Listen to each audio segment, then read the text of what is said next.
ئەوەی لە بنبەستی سیاسی عێراق چاوەڕوان نەدەکرا ڕوویدا، چونکە دوو بۆ چوونی تەواو پێچەوانە لەسەر گۆڕەپانی سیاسی بەرجەستن.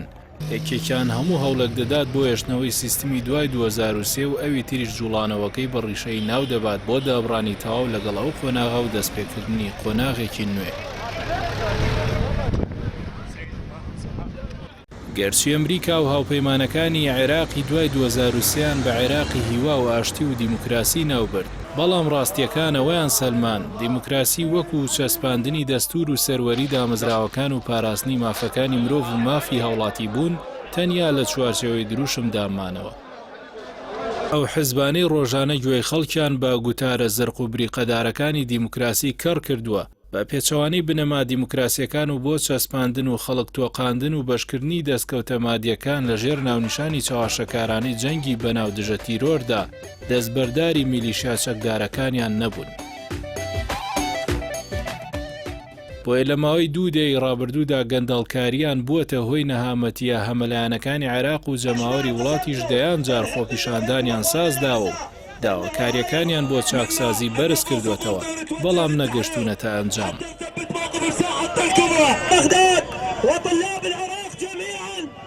گشت هیواکان لەسەر هەڵبژاردننی پەرلەمانی تشرینی ڕابردوو هەڵچنرابوون، بەڵام دوجاراویش گەشتە بنبەست و پەناگیری لایەنگرانی تەوژمی سەدری لێکەوتەوە. دو هەڵوێستی ڕێبەری ئەو تەوژمەش بۆ پاشەکشەیلەکایی سیاسی ڕووداوەکانی ئاڵۆزتر کرد.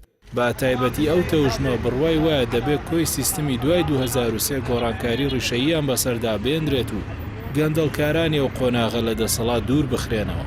بۆیە کۆتایهێنانی پەناگیریە خوێناویەکەی ناوچەی سەوز لەسەر داواکاری موقتەدا سەدر بەو مانایە نیە داواکاریەکانیان بۆ هەڵوەشانەوەی پەرلەمان و هەڵبژاردننی پێشوەختەش کۆتایی هاتبێت. سەدر هۆکاری پاشەکشەی لەکایی سیاسی بۆ ئەو خاڵە گێڕایەوە کە ناتوانێت بە هیچ شێوێ دیالۆگ لەگەڵ گەندەڵکاراندا بکات، بەڵام گۆشەنیگای خۆشی وەکو هەمیشە بە نادیاری هێشتەوە.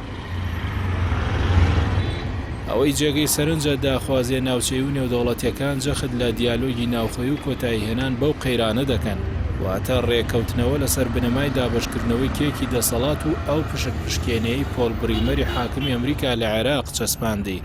ئەوەش بە تەواوی پێچەوانی خواستی جەماوەری ناڕازیە کە داوای گۆڕانکاری ڕیشەیی دەکەن. دیمەنی بارگرجیەکانی عێراق وێنەکانی سریلانکای وە بیرهێنایەوە و تەقەکەرانیش پێناسەی دیکتاتۆریان بەرجەستە کردووە کە ئەوە سەر لەبەری دروشمی عێراقی هیوا و ئاشتی بە درۆ دەخاتەوە.